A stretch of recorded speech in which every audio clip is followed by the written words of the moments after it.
ছাত্র জনতার অভ্যুত্থানের মুখে গত বছরের ৫ আগস্ট ভারতে পালিয়ে যাওয়ার পর শেখ হাসিনাকে দিল্লিতে রিসিভ করেছিলেন দেশটির জাতীয় নিরাপত্তা উপদেষ্টা অজিত দোভাল।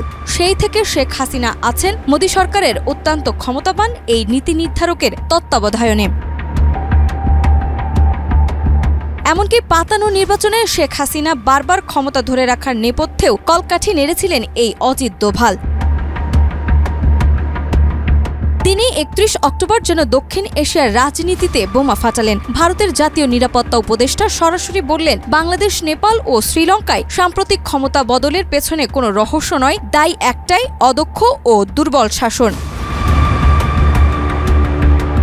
৩১ অক্টোবর জাতীয় একতা দিবস উপলক্ষে আয়োজিত সর্দার প্যাটেল স্মারক বক্তৃতায় দোভাল কঠোর ভাষায় বলেন, রাষ্ট্র পরিচালনার দক্ষতা শুধু প্রশাসনিক বিষয় নয়, এটি একটি দেশের নিরাপত্তা, স্থিতিশীলতা ও ভবিষ্যৎ নির্ধারণে সবচেয়ে গুরুত্বপূর্ণ উপাদান। তার কথায় জাতি গঠনের প্রক্রিয়া এবং সেই জাতিকে টিকিয়ে রাখা দুটোর মূলেই থাকে শক্তিশালী শাসন। দুর্বলতা দেখা দিলে পতন অনিবার্য।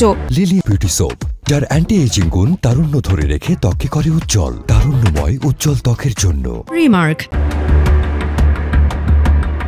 তিনি ইতিহাসের উদাহরণ টেনে বলেন, অতীতের সাম্রাজ্য, রাজতন্ত্র, গোষ্ঠী শাসন কিংবা আধুনিক গণতন্ত্রের উত্থান পতনের গল্পের মূল কারণও ছিল শাসন ব্যর্থতা। এই প্রসঙ্গে তিনি প্রতিবেশী ৩ দেশের সাম্প্রতিক ঘটনাবলীর দিকে ইঙ্গিত করে বলেন, বাংলাদেশ, নেপাল ও শ্রীলঙ্কায় যে অসাংবিধানিক পদ্ধতিতে ক্ষমতার পরিবর্তন ঘটেছে তা দুর্বল প্রশাসনিক কাঠামো ও অদক্ষ নেতৃত্বেরই ফলাফল।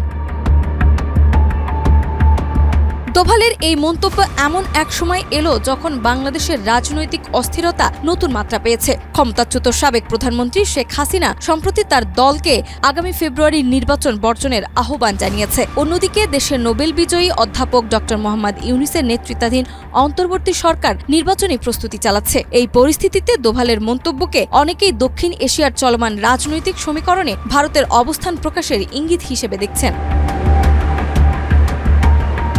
বক্তৃতায় তিনি আরও বলেন, শুধু বাহ্যিক হুমকি নয়, অভ্যন্তরীণ দুর্বলতাই একটি রাষ্ট্রকে সবচেয়ে দ্রুত ভাঙতে পারে। দুর্বল শাসন ব্যবস্থা রাষ্ট্রকে ভেতর থেকে ক্ষতিগ্রস্ত করে, জনগণের আস্থা নষ্ট করে এবং শেষ পর্যন্ত রাজনৈতিক অস্থিতিশীলতা তৈরি হয়, যা ক্ষমতা বদলের মতো বড় পরিবর্তন ডেকে আনে।